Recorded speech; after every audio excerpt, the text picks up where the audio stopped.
ಎಲ್ರಿಗೂ ನಮಸ್ಕಾರ. ಇತ್ತೀಚಿನ ದಿನಗಳಲ್ಲಿ ಯುವ ಜನತೆ ಆಗಿರ್ಬೋದು, ಶಾಲಾ ಮಕ್ಕಳಾಗಿರ್ಬೋದು, ಸಾಫ್ಟ್ ಡ್ರಿಂಕ್ಸ್ ನೆಪದಲ್ಲಿ ಕಲರ್ ಬಣ್ಣ ಟಿನ್ಗಳಲ್ಲಿ ಸಿಗುವಂತಹ ಎನರ್ಜಿ ಡ್ರಿಂಕ್ ಗಳ ಮೊರೆ ಹೋಗ್ತಾ ಇದ್ದಾರೆ. ಈ ಎನರ್ಜಿ ಡ್ರಿಂಕ್ ಕುಡಿಯುವುದರಿಂದ ನಮ್ಮ ದೇಹದಲ್ಲಿ ಏನೆಲ್ಲ ಪ್ರಭಾವಗಳು ಆಗ್ತದೆ, ಮತ್ತೆ ಎನರ್ಜಿ ಡ್ರಿಂಕ್ ಇಂದ ನಮಗೆ ಎನರ್ಜಿ ಹೇಗೆ ಬರ್ತದೆ ಅಂತ ಹೇಳುವಂತದ್ದನ್ನು ಈ ವಿಡಿಯೋ ಮೂಲಕ ನಿಮ್ಗೆ ತಿಳಿಸಿಕೊಡ್ತಾ ಇದೆ.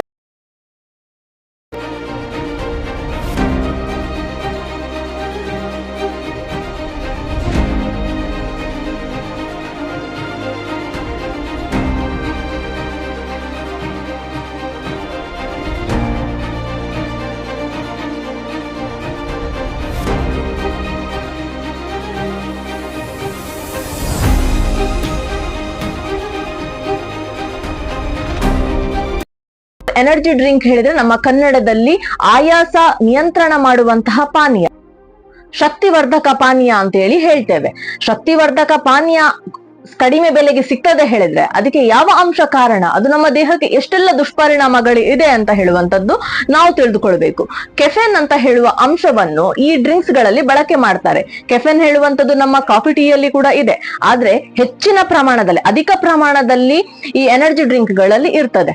ಈ ಎನರ್ಜಿ ಡ್ರಿಂಕ್ ಗಳನ್ನು ಕುಡಿಯುವ ಕಾರಣ ನಮಗೆ ತುಂಬಾ ಶಕ್ತಿ ಬಂದ ಹಾಗೆ, ಏನೋ ಟಯರ್ಡ್ನೆಸ್ ಇಲ್ಲದ ಹಾಗೆ, ಇನ್ನಷ್ಟು ಉತ್ತೇಜಕವಾಗಿ ಆಟ ಆಡುವ ಅಥವಾ ಇನ್ನಷ್ಟು ಖುಷಿಯಲ್ಲಿ ಇರುವ, ನಾಳೆ ಕೂಡ ಇದನ್ನು ಕುಡಿಯುವ ಅಂತ ಹೇಳುವಂತ ಫೀಲ್ ಆಗ್ತದೆ ಹೇಳಿದ್ರೆ ಅದು ಕೆಫೆನ್ ಇಂದಾಗಿ. ಈ ಕೆಫೆನ್ ನಮ್ಮ ದೇಹಕ್ಕೆ ಸೇರುವುದ್ರಿಂದ ಕರುಳಿನಲ್ಲಿ ಅದು ಕರಗಿ ಮುಂದೆ ಲಿವರ್ ನ ಭಾಗಕ್ಕೆ ಹೋಗ್ತದೆ. ಲಿವರ್ ಇಂದ ಬೇರೆ ಬೇರೆ ಭಾಗಗಳಿಗೆ ಅದು ಕಾಂಪೌಂಡ್ ರೀತಿಯಲ್ಲಿ ಹೋಗಿ ನಮ್ಮ ದೇಹದಲ್ಲಿ ಪ್ರಭಾವವನ್ನು ಬೀರ್ತದೆ. ಮೊದಲನೇದಾಗಿ ನಮ್ಮ ದೇಹದಲ್ಲಿ ಅದು ಪ್ರಭಾವವನ್ನು ಬೀಳುವಂತದ್ದು ನಮ್ಮ ಮೆದುಳಿಗೆ. ಮೆದುಳಲ್ಲಿ ಎರೋಸಿನ್ ಅಂತ ಹೇಳುವಂತ ಒಂದು ಅಂಶ ಇದೆ. ಈ ಎರೋಸಿನ್ ಅಂತ ಹೇಳುವ ಅಂಶ ನಮ್ಮ ದೇಹಕ್ಕೆ ಯಾವಾಗ ರೆಸ್ಟ್ ಬೇಕು ಅಥವಾ ನಮ್ಮ ದೇಹಕ್ಕೆ ಯಾವಾಗ ಆಯಾಸ ಆಗಿದೆ ಅಂತ ತಿಳಿಸುವಂತಹ ಒಂದು ಕೇಂದ್ರ. ಆ ಕೇಂದ್ರದ ಮೇಲೆ ಇದು ಕಂಟ್ರೋಲ್ ಅನ್ನು ಮಾಡಿ ನಮಗೆ ಇನ್ನಷ್ಟು ಖುಷಿಯಾಗಿರುವಂತೆ, ಅಂದ್ರೆ ನಮ್ಮ ದೇಹಕ್ಕೆ ಆಯಾಸನೇ ಆಗುದಿಲ್ಲ, ನಿದ್ದೆ ಬರುವಂತ ಸಂದರ್ಭದಲ್ಲಿ ನಿದ್ದೆನೆ ಬರದ ರೀತಿಯಲ್ಲಿ ಈ ಕೆಫೆನ್ ಅಂಶ ಕೆಲಸ ಮಾಡ್ತದೆ. ಇಷ್ಟೆಲ್ಲ ಮಾಡುವಂತಹ ಕೆಫೆನ್ ನಮ್ಮ ದೇಹಕ್ಕೆ ಹೋದ್ರೆ ಏನಾಗ್ತದೆ ಅಂತ ಹೇಳುವಂತದನ್ನು ನಾವು ತಿಳ್ಕೊಳ್ಳೋಣ. ಇಷ್ಟೆಲ್ಲ ಮಾಡುವಂತಹ ಕೆಫೆನ್ ನಮ್ಮ ದೇಹಕ್ಕೆ ಹೋಗುವುದ್ರಿಂದ ನಮ್ಮ ದೇಹದಲ್ಲಿ ರಕ್ತದ ಒತ್ತಡಗಳು ಜಾಸ್ತಿ ಆಗ್ತದೆ, ಹೃದಯ ಸಂಬಂಧಿ ಸಮಸ್ಯೆಗಳು ಪ್ರಾರಂಭ ಆಗ್ತದೆ, ಸಡನ್ ಕೋಪ ಬರುವಂತದ್ದು, ಉದ್ರೇಕಗೊಳ್ಳುವಂತದ್ದು, ಅಥವಾ ಸುಮ್ಮನೆ ಯಾರಾದ್ರ ಮೇಲೆ ಸಿಟ್ಟು ಬರುವಂತದ್ದು, ಮರುದಿನ ಕೂಡ ಅದು ಕುಡಿಬೇಕು ಅಂತ ಹೇಳುವಂತ ಫೀಲ್ ಆಗುವಂತದ್ದು, ಈ ರೀತಿ ಎಲ್ಲ ಬದಲಾವಣೆಗಳು ನಮ್ಮ ದೇಹದಲ್ಲಿ ಆಗ್ತದೆ.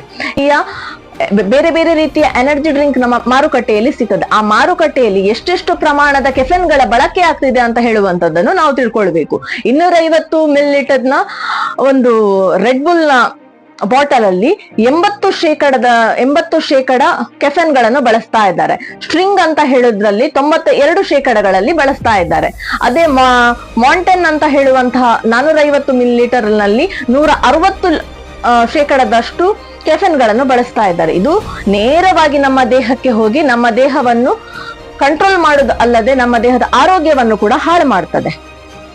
ಇಷ್ಟೆಲ್ಲ ವಿಷಯ ಇರುವಾಗ ನಾವು ಇದನ್ನು ತಗೊಳ್ಬೇಕಾ, ನಮ್ಮ ಸಮಾಜ ಇದನ್ನು ಮುಂದುವರಿಸಬೇಕಾ ಹೇಳುವಂತದ್ದು ನಿಮಗೆ ಬಿಟ್ಟಂತಹ ವಿಷಯ. ಸ್ವಂತ ಅನುಭವದಲ್ಲಿ ಒಂದು ಮಾತನ್ನು ಹೇಳ್ಬೇಕು ಹೇಳಿದ್ರೆ, ನಾನು ಕೂಡ ಕೆಲವು ಕಾರ್ಯಕ್ರಮದ ನಿಮಿತ್ತ ರೆಡ್ ಬುಲ್ಗಳ ಬಳಕೆಯನ್ನು ಮಾಡ್ತಾ ಇದ್ದೆ.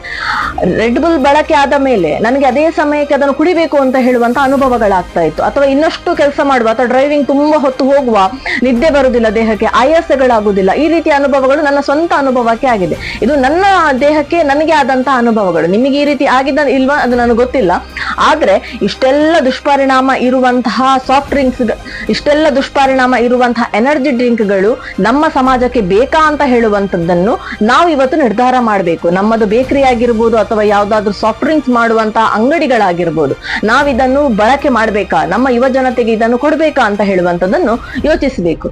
ನಾವಿವಾಗ ದಾರಿ ಬದಿ, ರಸ್ತೆ ಬದಿಗಳೆಲ್ಲ ಹೋಗುವಾಗ ಮೊದಲೆಲ್ಲ ಚಾಕ್ಲೇಟ್ ರ್ಯಾಪರ್ಗಳು, ಲೇಸ್ ಪ್ಯಾಕೆಟ್ ಗಳನ್ನು ನೋಡ್ತಾ ಇದ್ವಿ. ಹೆಚ್ಚಾಗಿ ಇವಾಗ ಇಂಥ ಟಿನ್ಗಳು ಸಿಗ್ತಾ ಇದೆ, ರೆಡ್ ಬುಲ್, ಸ್ಟ್ರಿಂಗ್ ನಂತ ಟಿನ್ಗಳು ಸಿಗ್ತಾ ಇದೆ. ಹಾಗಾದ್ರೆ ಇದು ಹೆಚ್ಚಾಗಿ ಬಳಕೆ ಆಗ್ತಿದೆ ಅಂತ ಹೇಳುವಂತದನ್ನು ನಾವು ಗಮನಿಸಬೇಕಾದಂತ ವಿಷಯ. ಇವೆಲ್ಲ ಅಂಶವನ್ನು ಇಟ್ಕೊಂಡು ಮುಂದಿನ ಯುವ ಜನತೆಗೆ ಅಥವಾ ನಮ್ಮ ಮಕ್ಕಳಿಗೆ ಇದರ ಬಗ್ಗೆ ಅರಿವು ಹೇಳುವಂತಹ ಕೆಲಸಗಳು ಆಗ್ಬೇಕು. ಇದನ್ನು ತೆಗೆದುಕೊಡದೆ ಮಕ್ಕಳಿಗೆ ಮನೆಯಲ್ಲೇ ತಯಾರಿಸಿದಂತಹ ತಂಪು ಪಾನೀಯಗಳು, ಫ್ರೂಟ್ಸ್ ಜ್ಯೂಸುಗಳನ್ನು ಕೊಟ್ಟು ಮಕ್ಕಳ ಆರೋಗ್ಯ, ಯುವ ಜನತೆಯ ಆರೋಗ್ಯವನ್ನು ನಾವು ಕಾಪಾಡಬೇಕು. ಧನ್ಯವಾದಗಳು.